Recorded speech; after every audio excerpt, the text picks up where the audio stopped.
Welcome to the Zweig Podcasts, putting architectural, engineering, planning, and environmental consulting guru Mark Zweig and his team of experts straight talk in your ear. Mark has more than 30 years of experience helping AEP and environmental firms thrive.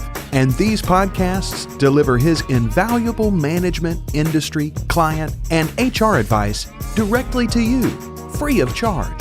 The Zweig Letter and the Zweig Letter podcasts let you develop professionally, wherever you are. Hey everyone, and thank you for joining us for another episode of the Zweig Letter podcast. Our goal is to bring you some of the best and brightest minds that the AEC industry has to offer.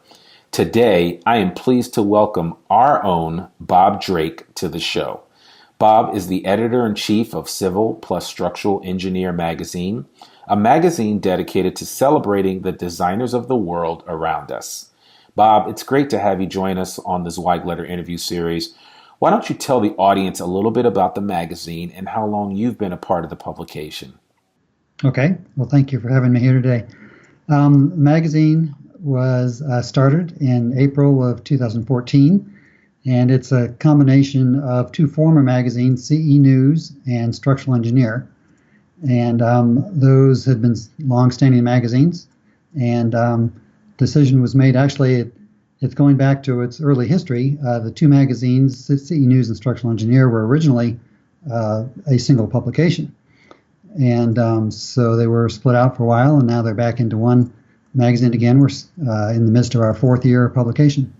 Okay. And now you've been involved in some way, shape, or form with the magazines for how long? Well, I started on CE News in about 2004. Wow, okay. And also did some work with the Structural Engineer, more managing editor type position. Okay. And so it was really just continuous since then. Okay, all right, great. And obviously you've seen a lot of changes over the years, I could imagine. Yeah, I mean, both in the industry and also in the publishing world. Right. I started publishing in the 80s. And we just barely were using computers then. Right. But, and now, we're making quite a strong move toward digital, and that's where we're headed. Yeah, that's it. That's exactly right. And we're going to talk a little bit about that whole digital footprint that the magazine now has, and it's something that we're trying to encourage people to take part of. But so tell me this. I know most recently there was an issue, and I'm going to because for those that are watching the video, I'm going to show this cover for this Civil and Structural Engineer magazine. And this was kind of cool, and it really caught my eye because of the roller coaster. And I'm a big roller coaster fan, and the articles about Maser Consulting and some of the work that they're doing, and I thought it was really cool. But how do you choose what or who will be the cover story for each issue? Mm-hmm. Well, it's a combination of things. I mean, obviously, we'd prefer, hope to get a significant and timely story on the cover to grab people's attention. Mm-hmm. But it also comes down to getting the best image. You want something that's going to be visually attractive, preferably maybe show some action, great color and composition, and but it also has to fit a magazine cover. The vertical orientation. We have to have an image. The resolution is large enough for a large print, high quality print. And things such as, where's the logo going to go? We don't want to cover up people's heads with our logo. Where's the cover copy going to go? So it has to be a somewhat simple image. It can't be too busy in the background, or it just detracts from the whole thing. Yeah. So in June, we just happened to get this great cover photo. It went well with the beginning of summer, the Jersey Shore coming back, and all the work that engineers have done to build something stronger that will hopefully last through the next hurricane that hits the area. Yeah, let's hope it doesn't hit anytime soon. But no, yeah, I mean, when I first saw it, I saw the magazine from across the room, and the green of the roller coaster really caught my eye. And you guys have actually lately, you've had a couple of really cool covers, and of course I know the individual that does a lot of the work behind the scenes to put these together, and so some of these covers are almost artwork in and of themselves. And I know that even here in the office we're starting to take these pictures and put them up on the wall because they actually look really cool. So, so I think that's really nice to know. So why don't you tell us a little bit about the things that you do to stay current and knowledgeable in the AEC industry? So prior to 2004, were you involved in the AEC industry at that time, or were you writing in a different space? I would say an allied industry. Since the 80s, my background is in geology. Okay. Emphasis in geotechnology and environmental geology. Okay. And in the mid 80s, I started working on a magazine for the construction materials industries. For crushed stone, sand and gravel, concrete, asphalt. So that's where I was in that space for many years. And although it's allied, it's not engineering. It's a little bit not quite as technical. Right. But my background in the construction arena, I think, really helped in coming into the engineering side of it. Okay. So what do you do now to stay current and knowledgeable in the AEC industry? Because it seems like, this is my second round, if you will, working in the AEC space. And I originally was an owner at Zweig back in the 90s and 2000s before our acquisition. And I remember what things were like even then. And it doesn't seem like so long ago, but there have been so many changes. And now, since I've been back since 2014, it just seems like every time I look up, there's another change. And I mean, how do you, as a journalist, as a writer, as an editor, how do you stay abreast of all the change that's taking place in the industry? I think read every day. Right. Leaders are readers. The internet is a great tool for journalists. Yeah. Between knowing what the engineering firms are doing, government agencies, just keeping a kind of a broad view on construction in general. Mm-hmm. One of the luxuries I have as an editor is that I get to sort of take a broad view of things. A lot of our readers are very intense into their projects and their world, which they have to be to get it done. Right. But I can take information, broadly, what all these firms are doing, what associations are doing, what government agencies are doing. And it's my job basically to keep abreast of the trends and the new technologies, what researchers are up to in universities. Okay. So from press releases, from websites, conversations with people, conferences, webcasts are a big part now. Yep. News briefings and engineering firms involved in presenting their projects. So really, it's been a great tool and just really keeping abreast of things. Hopefully doing the work that engineers don't have the time to do on a daily basis and sort of collecting and collating and presenting this information to them in a form that they can more easily and quickly get through. Okay. So what has the feedback been from the readership? I'm just curious to know what they think about the material and about certainly some of the stories that have been featured in the magazine.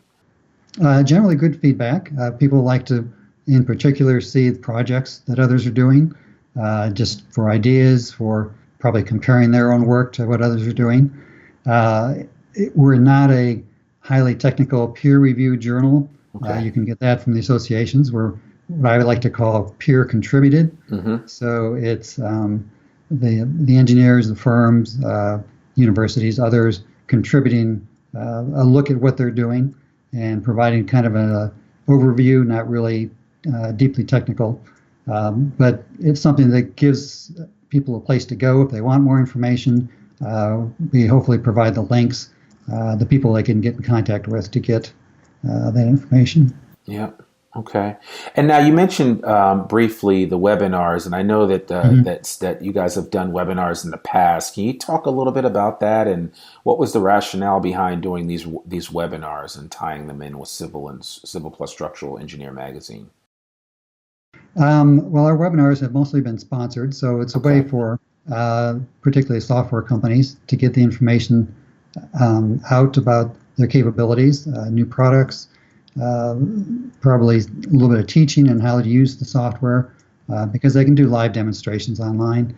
And it's just a quick way for professionals in the industry to get this education, earn a little professional development hour, and over lunchtime, watch something at their desk. It's an inexpensive way to do that. Don't have to travel, and they've been very successful. We have audiences, anywhere from 300 to 800 people that will attend one of these, and plus it's archived online, so people can then go back, and if they can't make it the day of the webcast, they can at least go back and look at it.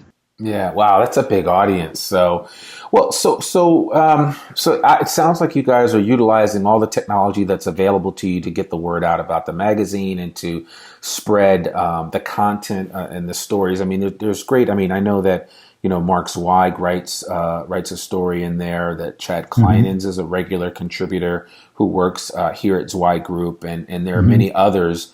Richard Massey being another one, who is the editor of the Zweig Letter, our newsletter that's run continuously since '92. But I mean, everybody has kind of chipped in and helped out there, and you will take writers from the outside as well. If somebody wanted to write for the magazine, how would they go about doing that?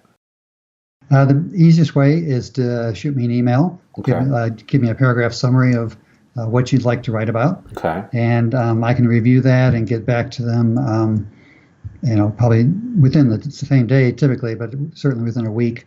Okay. And just seeing and where we might have opportunity spots for it, either online or in the magazine. And it's a very simple process. Our articles typically run anywhere from 800 to 2,000 words, plus images. And of course, we love those great images that we can consider for the cover. Right. They're typically contributed by engineering firms. And we're always looking for good content, and it's good exposure both for the engineers and for the firms, and just to get out there the great projects, the great ideas that everyone has. Okay.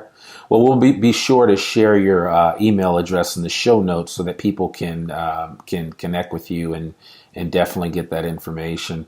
So tell me this. I'm just curious. If you weren't the civil and structural editor, what would you be doing?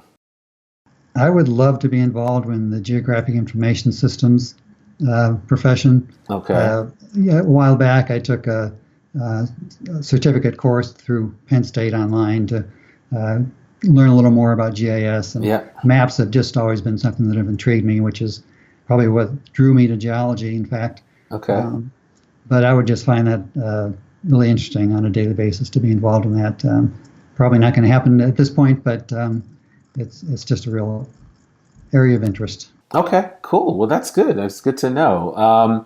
Well, listen, we're going to, as we wrap up this interview, and I appreciate you taking the time out of your busy schedule to meet with us. This is the first time that we featured anybody from C+S on our podcast, and certainly won't be the last. But we're doing something new here on this Zweig Letter interview series, and we want to go a little deeper for our audience and learn who the real Bob Drake is. I have a couple simple questions that we'll end our interview with, and hopefully we'll have some fun in the process. Okay. What was the last book that you read? I guess you would say I'm still in the process of reading it.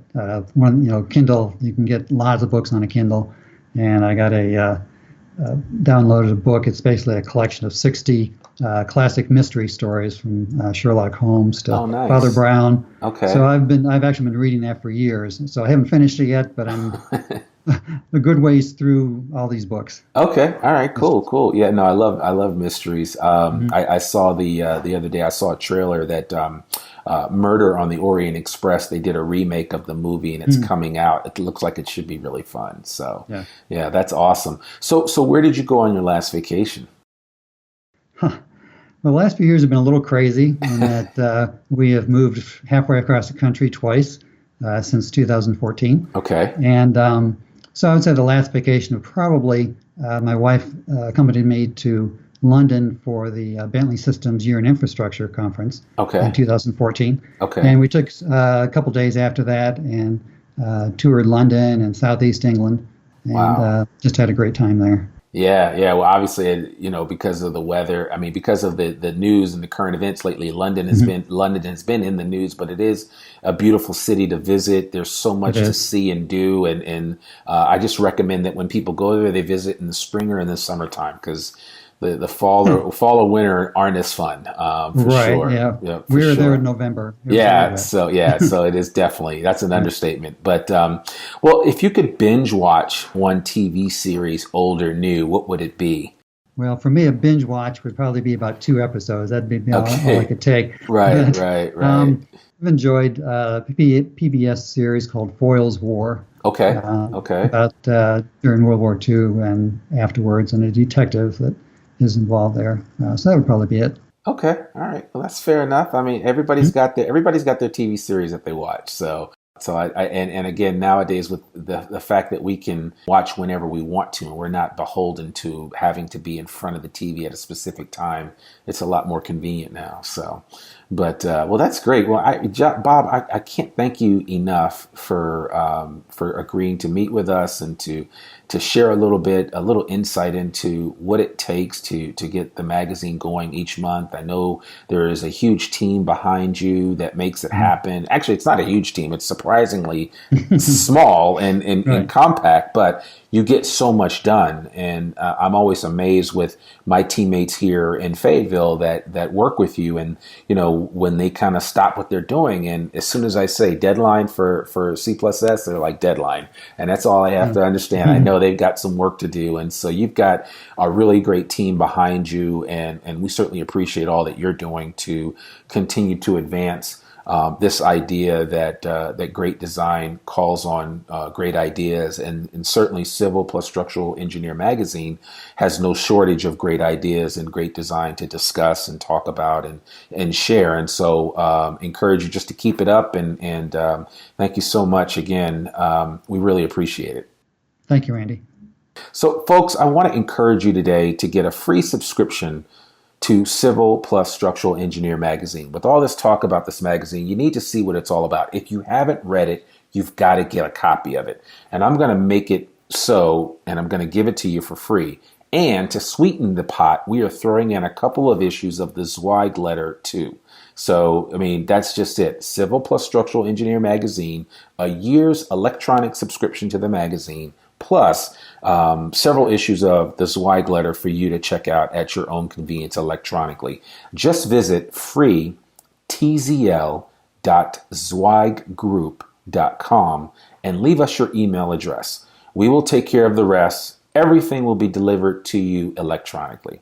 As a reminder, all Zweig Group media programs like this one are available in both podcast and video format, free for download on iTunes, Stitcher, SoundCloud, and YouTube, just to name a few places. A link to all of this information, including contact information for our guests, will be in our show notes. And we'd love it if you'd go to iTunes or wherever you tune into this show and give us a rating and share this link with a friend. We love 5-star reviews here at the Zweig Letter Podcast. Listen, I'm Randy Wilburn, and you've been listening to Zweig Group Media, part of Zweig Group. Remember, we exist to make you more successful. Bye for now. Thanks for tuning in to this Zweig Letter Podcast. We hope that you can apply the Zweig team's no-holds-barred advice to your daily professional life. For a free 6-week subscription to the Zweig Letter, please visit freetzl.zweiggroup.com to gain more wisdom and inspiration, in addition to information about leadership, finance, HR, and marketing your firm. Subscribe today.